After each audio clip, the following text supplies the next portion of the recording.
지난 주일에 사도행전 1장 8절 말씀을 중심으로 말씀을 나누었습니다. 오직 성령이 너에게 임하시면 너희가 권능을 받고 예루살렘과 온 유대와 사마리아와 땅끝까지 이르러 내 증인이 되리라, 이렇게 주님이 말씀하셨습니다. 사도행전 전체의 주제가 예수님의 증인이 되라, 이런 주제가 되겠습니다. 한 주간을 사시면서 예수님의 증인으로 사시려고 좀 노력해 보셨나요? 잘 되시던가요? 예, 된 적도 있긴 있었지요. 안 된 적이 좀 더 많은 것 같아요. 제 얘기입니다. 여러분은 뭐 다 되셨을 거예요. 예, 어렵습니다. 초대교회 제자들도 성령으로 충만함을 받기 전까지는 그리스도의 증인으로 살지를 못했습니다. 그래서 예수님의 명령에 따라 예루살렘을 떠나지 않고 마가의 다락방에 약 120명의 신도가 모였습니다. 그들이 모인 이유는 오직 하나였습니다. 하나님이 약속하신 성령을 받고 땅끝까지 이르러서 예수님의 증인이 되고자 했던 것입니다. 그들은 모여서 기도에 전념을 했습니다. 그리고 이제 구약의 절기로 오순절에 하나님이 약속하신 성령이 그들에게 강력하게 임하게 되었습니다. 이 체험을 통해서 제자들은 개인의 삶이 변화되고 또 신약의 교회가 세워지게 되었습니다. 그래서 이 오순절을 신약 교회의 생일이다, 이렇게도 말하더라고요. 우리 교회 생일이 있죠. 우리 비엔나 장로교도 생일이 있는데 전 세계 교회의 생일이 있습니다.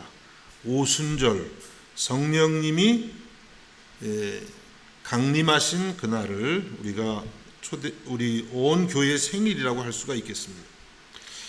이 경험이 너무나 놀라운 것이었기 때문에 정말 급격한 그런 변화들이 일어나게 되었습니다. 오늘도 우리가 또 우리 교회가 성도들이 참된 변화를 경험하려면 이 오순절의 역사가 반드시 필요하다고 하겠습니다. 이 오순절 성령 강림은 매우 일회적인 그런 특별한 것입니다. 그러나 똑같지는 않지만 성령님이 우리에게 역사하실 때, 우리가 성령으로 충만함을 받을 때에 우리들도 초대교회처럼 놀라운 변화를 경험하게 되는 줄로 믿습니다. 그러면 어떤 경험을 했을까요? 첫 번째는 오순절 성령 경험을 통해서 교회 공동체가 탄생을 했습니다. 오늘 본문을 보면 예수님의 제자들은 평생 잊을 수 없는 놀라운 영적인 체험을 했습니다. 지난번에도 한번 말씀을 드렸죠. 1에서 3절 말씀을 다시 읽어봅니다. 오순절 날이 이미 이르매 그들이 다 같이 한 곳에 모였더니 후련히 하늘로부터 급하고 강한 바람 같은 소리가 있어 그들이 앉은 온 집에 가득하며 마치 불의 혀처럼 갈라지는 것들이 그들에게 보여 각 사람 위에 하나씩 임하여 있더니, 후련히 갑자기 하늘로부터 급하고 강한 바람 같은 소리가 있었습니다. 지금 계속 바람 소리가 들리죠? 성령은 아닙니다. 이거보다 그냥 뭐 몇십 배, 몇백 배 되는 강력한 소리였겠죠. 쫙 하는데 온 지금 집안에 가득한 거예요. 성령이 바람같이 그렇게 임하셨습니다.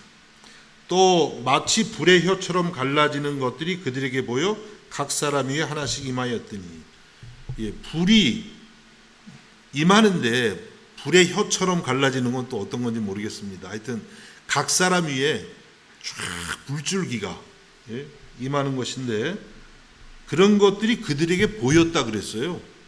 눈으로 볼 수 있게 성령의 불이 한 사람 한 사람에게 다 임했습니다. 이런 불이 우리에게도 임할 수 있기를 주님의 이름으로 축복합니다. 얼마나 좋겠어요. 받아가지고 그 다음에는 너무나 이 성령의 능력이 강하다 보니까 입에서 그냥 자기도 모르게 막 복음이 전해지는 거예요. 어떤 소리였을지 복음이 막 전해지고 놀라운 복음의 역사가 일어나게 되었던 것입니다. 이것은 공동체적인 체험이었습니다. 물론 성령님이 각각에게 임하셨지만 거기 모인 120명이 공동체적으로 경험한 사건이었어요. 이 오순절 성령 경험에서부터 초대교회가 이제 시작되었다, 이렇게 말을 합니다. 이 오순절 성령 경험은 구약시대의 이스라엘이 시내산에서 율법을 받을 때 그때 경험한 경험과 매우 흡사합니다. 출애굽기 19장에 보면 이제 출애굽한 이스라엘이 시내산에 도착합니다. 시내산에 도착을 해서 이제 거기에서 하나님을 만나는 그런 경험을 하게 됩니다. 하나님께서 시내산 꼭대기에 강림하시는데 하나님이 임하실 때의 모습을 이렇게 그리고 있습니다.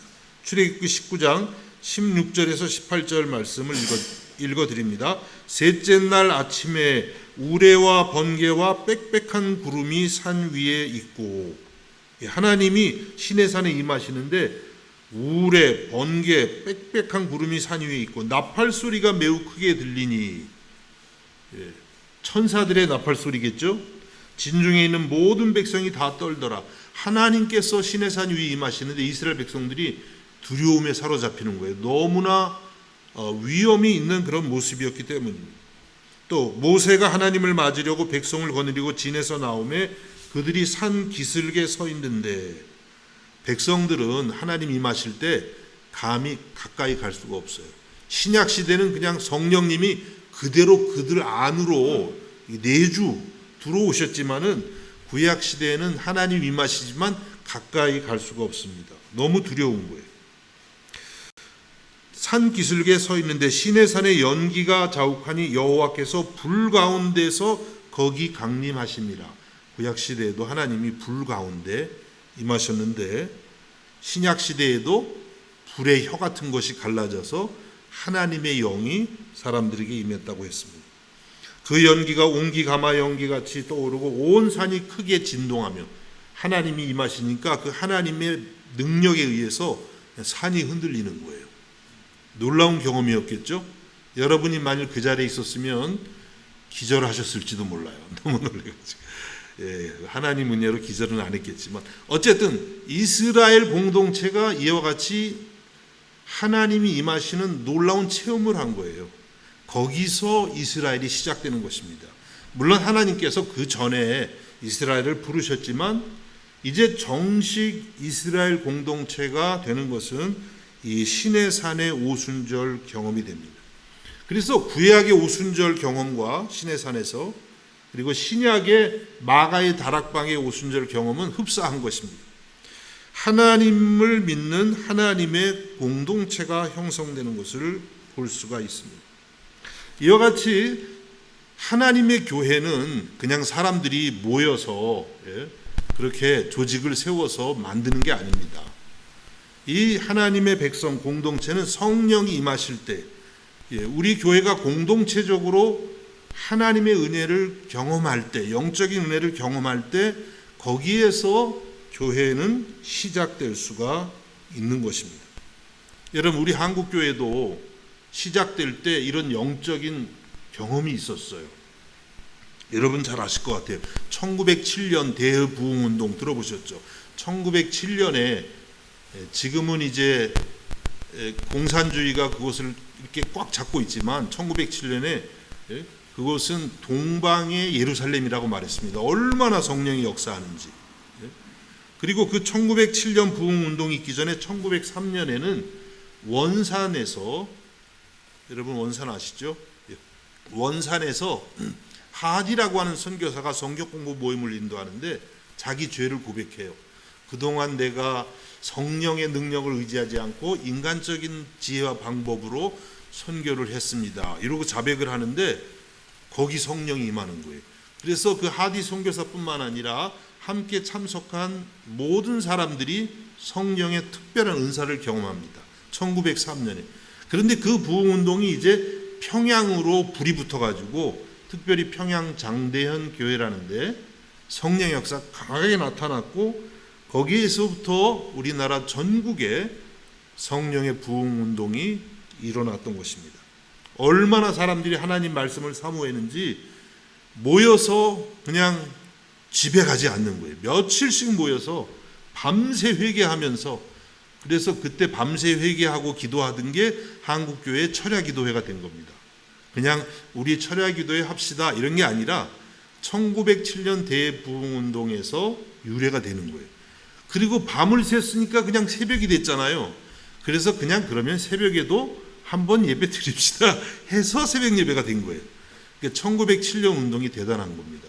얼마나 하나님의 말씀을 사모했는지 저 호남 지역, 저 경북 지역, 경남 지역에서도요 먹을 거 싸들고 여러 날을 걸어서 그 평양의 장대현 교회 집회를 오고 그랬대요. 얼마나 놀라운 회개가 있었는지 그 당시 평양에 술집들이 대부분 문을 닫았다는 거 아닙니까? 역사적으로. 그러니까 이 부흥운동이 그냥 교회에서 끝난 게 아니라 성도들의 삶을 변화시키고 그리고 사회적인 영향까지 끼쳤다고 하는 것입니다. 그래서 우리 한국교회가 어디에서 시작됐냐면, 물론 그 전에 이제 선교사님들이 오셔서 복음을 전했지만 정말 우리가 공동체적으로 부흥을 경험하고 교회가 세워진 것은 1907년 대부흥운동이라고 하겠습니다. 여러분, 우리에게 다시 한번 이와 같은 부흥의 역사가 있기를 주님의 이름으로 소원합니다. 우리 교회에 또 여러분의 개인의 삶에 더 크게는 우리 민족 가운데 이와 같은 성령의 역사가 있기를 원하는 것입니다. 교회 안에서나 교회 밖에서나 그런 이야기들을 많이 듣죠. 한국 교회가 지금 위기라고, 그냥 어떤 분들은 좀 과격해서 그냥 망했다고. 어떻게 이런 영적 위기를 벗어날 수 있을까요? 방법이 없어요. 조직이 좋다고 되는 것도 아니고, 우리도 이렇게 조직도 하고 그러잖아요. 프로그램이 멋있다고 되는 것도 아니고, 교회 건물이 훌륭하다고 되는 것도 아니고, 교회 돈이 많다고 되는 것이 아닙니다. 교회가 교회다워지고 교회가 생명력이 생기고 교회가 교회의 사명을 다할 수 있는 것은 오직 성령의 역사로만 되는 줄로 믿습니다. 이와 같은 성령의 충만한 은혜를 우리가 힘입어서 우리들이 우리뿐만 아니라 크게 나아가서는 우리 민족까지 변화시킬 수 있는 그와 같은 은혜가 임하기를 주님의 이름으로 축복합니다. 두 번째는 오늘 이 성령의 역사는, 오순절 성령의 역사는 이 성령의 경험을 통해서 예수님의 복음의 증인이 된 것입니다. 본문 4절 말씀, 그들이 다 성령의 충만함을 받고 성령이 말하게 하심을 따라 다른 언어들로 말하기를 시작하니라. 그들이 다 성령의 충만함을 받고 성령이 말하게 하심을 따라 다른 언어들로 말하기를 시작하니라. 제자들은 예수님의 부활 사건을 경험했지만 아직 예수님의 증인이 되지를 못하고 있습니다. 그럴 만한 담대함이 없어요. 왜냐하면 예수를 믿는다고 하면 잡아가는 시대니까. 그 당시가 이 기독교가 유대교의 작은 분파처럼 여겨져서 예수님을 믿고 전한다는 것은 감옥에 가는 것이었어요. 그런데 성령의 충만함을 받으니까 성령이 말하게 하심을 따라, 전 이 말씀이 참 좋은 것 같아요. 성령님이 강하게 역사하시니까 그냥 말이 나오는 거예요. 복음이 나오는 거예요. 예수님이 전해지는 거예요. 여러분도 이런 은혜를 받을 수 있기를 주님의 이름으로 축복합니다. 이렇게 돼서 이제 그들은 복음을 전하는 사람이 될 수밖에 없었던 것입니다. 여러분, 예수님을 우리가 전하는 것은요, 우리 힘으로 되는 것이 아닙니다. 여러분 한번 생각해 보세요. 여러분 제정신으로 복음을 전할 수 있겠어요? 여기 사람들 만날 때 예수 믿으라고 이게 쉽게 안 나와요. 제정신 약간 이상해져야 나와요, 사실은. 근데 그 이상해지는 게 아니라 진짜가 되는 거죠. 요한복음 15장 26절에서 예수님이 뭐라고 말씀하셨냐면 내가 아버지께로부터 너에게 보낼 보혜사 곧 아버지께로부터 나오시는 진리의 성령이 오실 때에 그가 나를 증언하실 것이요. 예수님께서 이제 아버지로부터 너희에게 보낼 보혜사가 있다. 돕는 자, 위로자 뭐 이런 뜻인데요. 그분이 성령님이에요. 그분이 오시면 그분은 진리의 성령님이시고 그 성령님이 하시는 주된 일이 뭐냐면 나를 증언한다. 예수님을 증거하는 일을 하신다는 거예요. 그러니까 우리가 하는 거 아닙니다. 예수님을 증거하는 삶은 우리가 하는 게 아니라 성령이 충만하면 성령이 하시는 거예요. 그래서 우리는 우리의 이 무력함을 성령님 앞에 고백하고 성령님이 친히 우리를 통해서 예수 그리스도를 증거해 주시기를 간구해야만 되는 줄로 믿습니다. 제자들 중에 특별히 사도 베드로의 변화가 참 놀랍습니다. 아시는 것처럼 베드로는 예수님을 모른다고 3번씩이나 부인했습니다. 또 예수님이 부활하신 것을 보고도 베드로는 다시 옛 직업인 어부로 돌아가겠다고 나는 고기 잡으러 가노라 이렇게 말을 했습니다. 그런데 이런 베드로가 성령을 받고 나서 한 번 설교했는데 3,000명이 예수님을 믿은 거예요. 정말 우리가 사도행전 이제 2장을 읽으면 그런 역사가 보이는데 뭐 예전에 베드로에게는 이게 상상할 수도 없는 일이죠. 베드로가 뭐 누구를 이렇게 전도할 수 있는 사람이 못 됐었어요.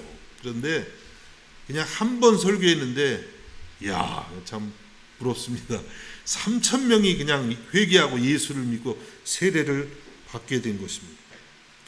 베드로 또 그리고 요한도 예전에는 유대 관리들의 눈이 무서워서 피하기에 급급했던 사람들입니다. 그런데 사도행전 4장 18절에서 20절에 보면 그들이 이렇게 고백합니다. 그들을 불러 경고하여 도무지 예수의 이름으로 말하지도 말고 가르치지도 말라 하나 베드로와 요한이 대답하여 이르되 하나님 앞에서 너희의 말을 듣는 것이 하나님의 말씀을 듣는 것보다 옳은가 판단하라. 우리는 보고 들은 것을 말하지 아니할 수 없다 하니 놀라운 고백이죠.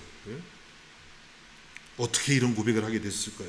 그렇게 관원들을 무서워했던 사람들이 하나님 앞에서 너희의 말을 듣는 것이 하나님의 말씀을 듣는 것보다 옳은가 판단하라. 성령 충만하니까요. 하나님 앞에서 살아가는 거예요. 하나님을 강력하게 인식하는 거예요.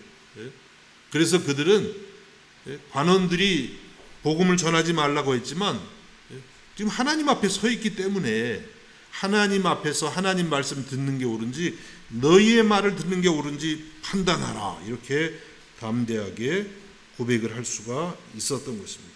우리는 보고 들은 것을 말하지 아니할 수 없다니. 베드로가 인간적으로 말하면 언제 그랬다고, 언제 그렇게 용기가 있었다고. 우리는 보고 들은 것을 말하지 아니할 수 없다.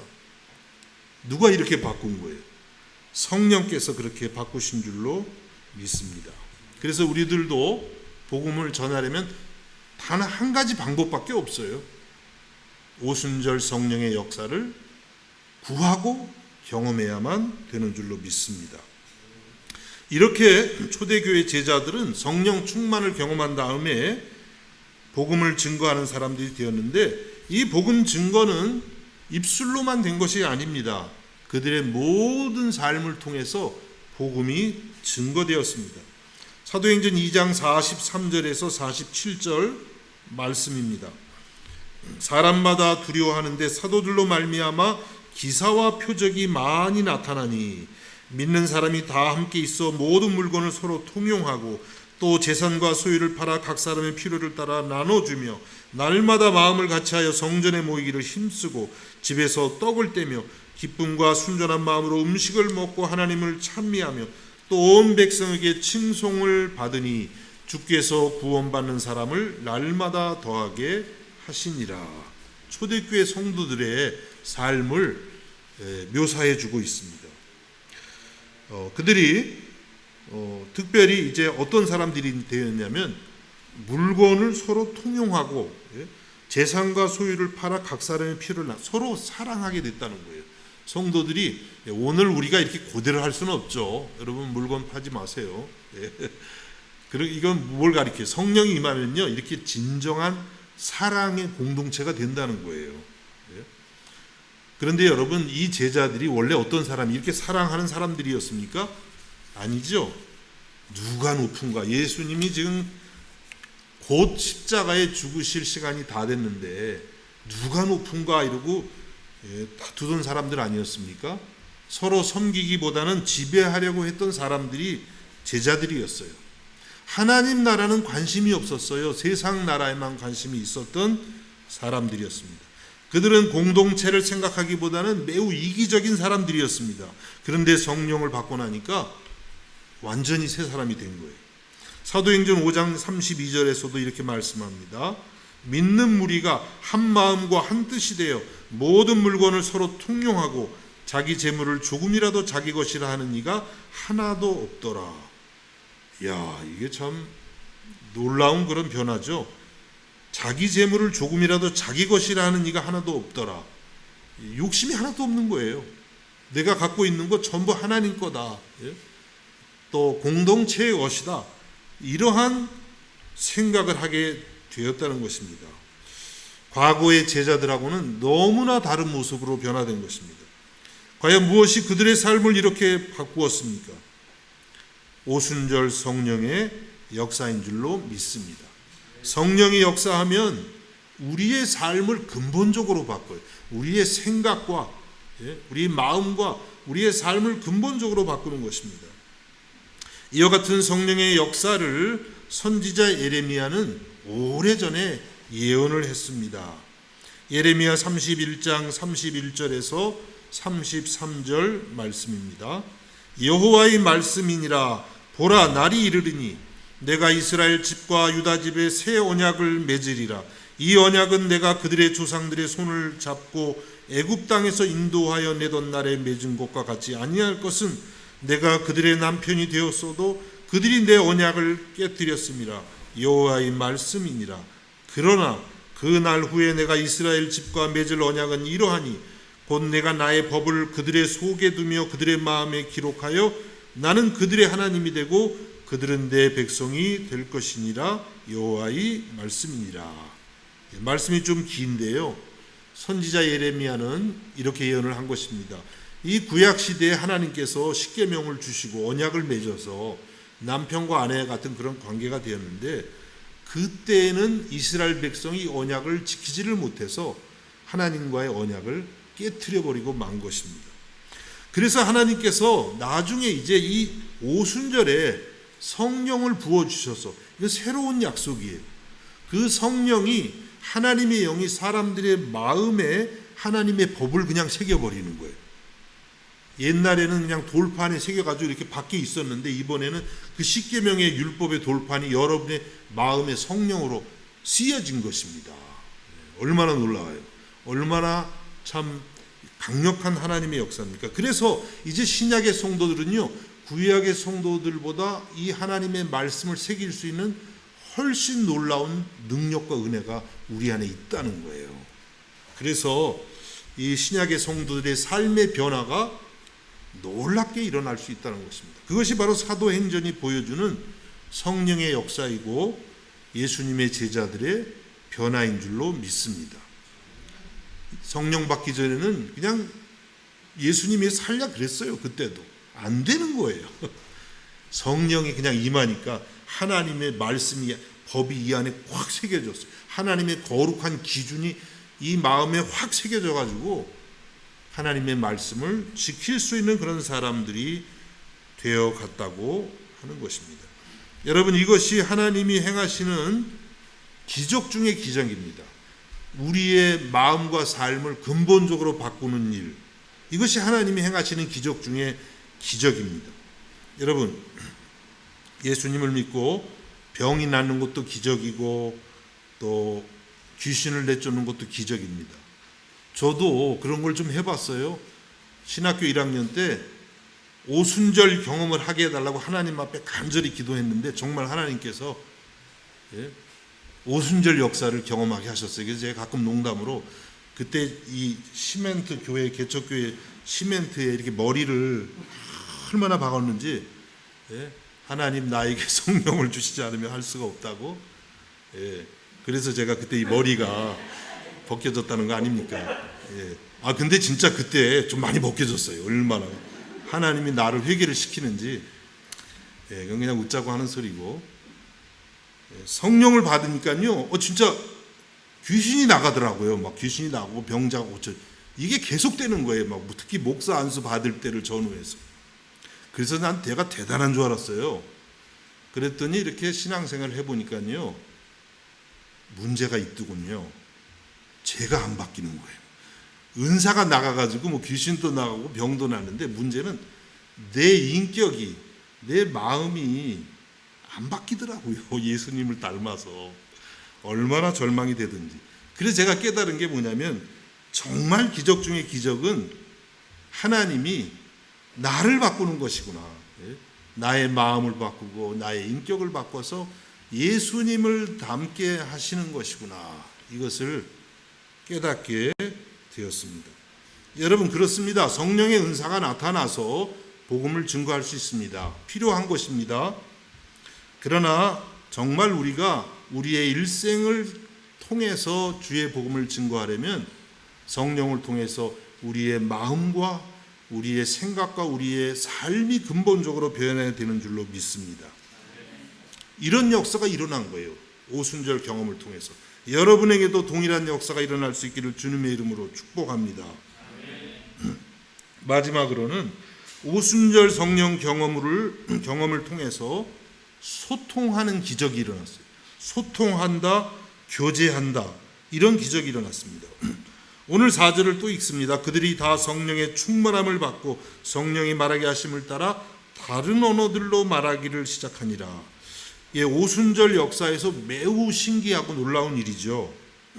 성령의 충만함을 받으니까 복음을 전했는데 제자들이 다른 언어, 이건 이제 외국어를 의미합니다. 외국어.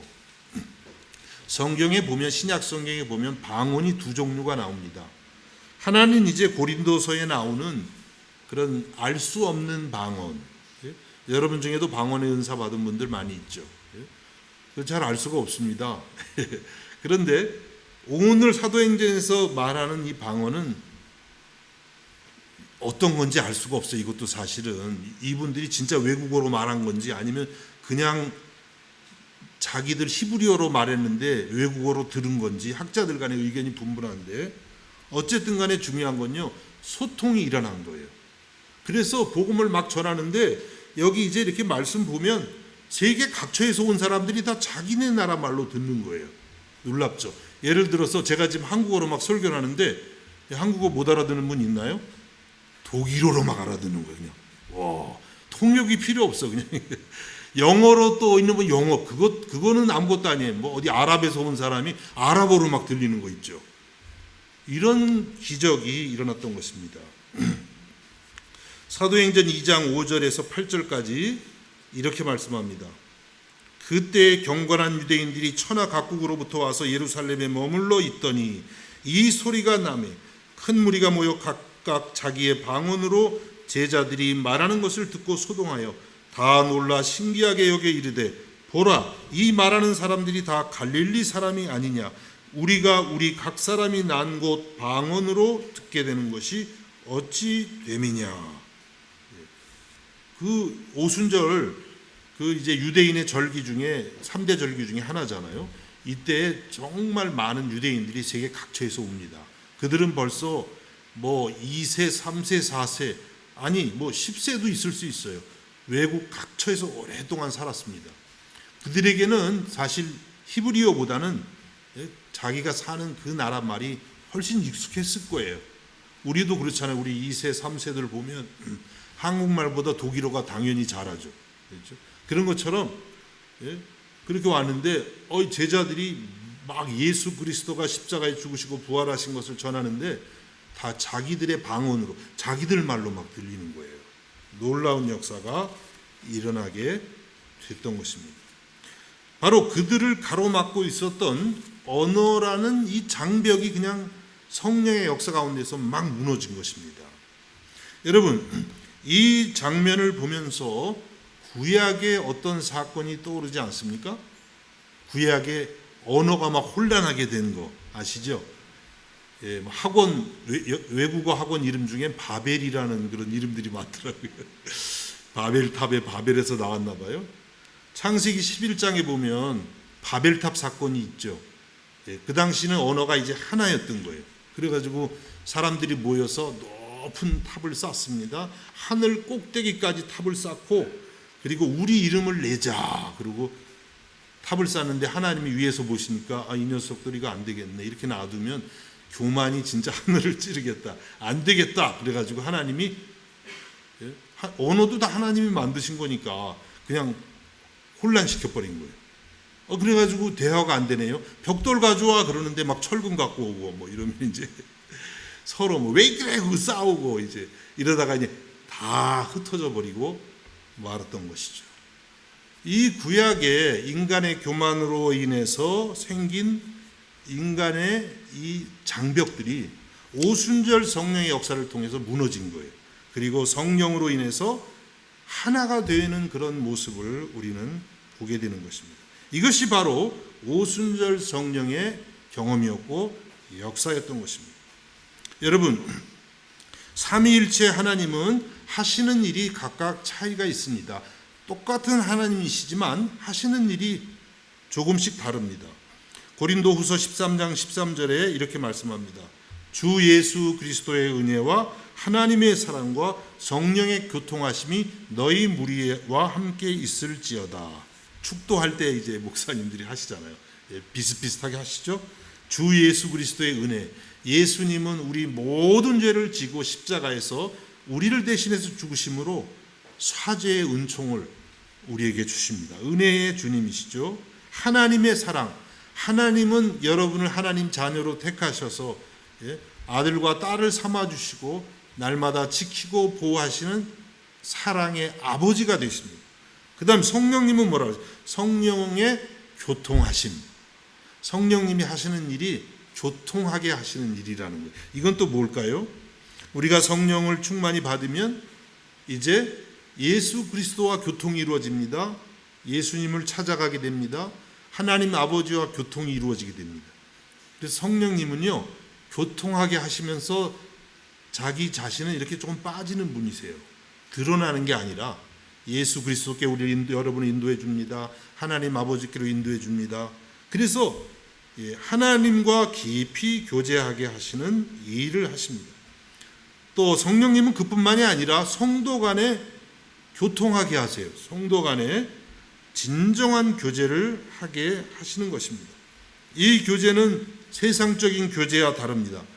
성령 받기 전에 제자들 교제, 자기 중심으로 교제를 하잖아요. 그런데 성령 받고 나니까 자기 중심이 아니라 다른 사람 중심으로 그렇게 교제를 합니다. 이 교제는 깨끗하고 온유하고 진실하고 서로를 섬기는 그런 교제인 것입니다. 사도행전 2장 42절에 보니까 이렇게 말씀합니다. 그들이 사도의 가르침을 받아 서로 교제하고 떡을 떼며 오로지 기도하기를 힘쓰니라. 이게 성령의 역사예요. 성령의 역사하니까 말씀에 대해서 사모하는 마음이 생기고 서로가 진실된 교제를 하는 거예요. 진실된 교제. 다른 사람을 나의 수단으로 삼는 것이 아니라 다른 사람이 나의 목적이 되어서 그들을 순수한 마음으로 섬기는 것입니다. 이와 같은 성령의 역사가 있었던 것입니다. 여러분, 우리 공동체뿐만 아니라 우리가 살아가는 곳에서 우리가 어떻게 진실한 교제를 할 수 있겠어요? 인간적인 마음으로 안 됩니다. 성령이 역사하실 때에 참된 교제가 일어나는 줄로 믿으시기를 바랍니다. 특별히 이러한 성령의 소통케 하는 이 역사가 우리 민족 가운데 특별히 더욱더 일어날 수 있기를 간절히 원합니다. 우리 민족은 담이 너무 많은 것 같아요. 그렇죠? 남북의 담, 동서의 담, 무슨 담이 또 있나요? 가진 자, 못 가진 자의 담, 무슨 또 담이 있을까요? 정당의 담, 하여튼 담이 너무 많아요. 교회끼리도 담이 너무 많아요. 왜 이렇게 담이 많은지. 담 쌓고 사는 그런데 좀 익숙한 것 같아요. 저도 그런 사람 중에 하나인 것 같고요. 정말 안타깝죠. 여러분, 이런 담들을 보면은요, 야, 이거 우리 민족이 소망이 있을래나? 이거 망하는 거 아닌가? 이러다가 괜찮습니다. 그러나 성령이 역사하시면 한순간에 무너질 수가 있다는 거예요. 그것이 이 오순절 성령의 역사인 것입니다. 성령이 역사하시면요, 어떤 인간이 쌓아놓은 담도, 사상과 이념까지도 다 무너지는 거예요. 지금도 성령님은 우리 대한민국 안에서, 저 북녘 안에서도 생명으로 역사하고 계시는 줄로 믿습니다. 우리가 기도할 때 더욱더 역사하셔서 우리 민족 안에 있는 모든 담들을 무너뜨리고 우리를 하나로 만들어 가실 줄로 믿습니다. 여러분, 이와 같은 오순절 성령의 역사를 날마다 경험하셔서 여러분의 삶 속에서 주님을 증거하고 또 교회를 새롭게 하고 또 여러분을 통해서 날마다 선교의 역사가 일어나고 우리 민족 가운데는 소통과 화평의 역사가 일어날 수 있기를 우리 주님의 이름으로 축복합니다. 기도하겠습니다.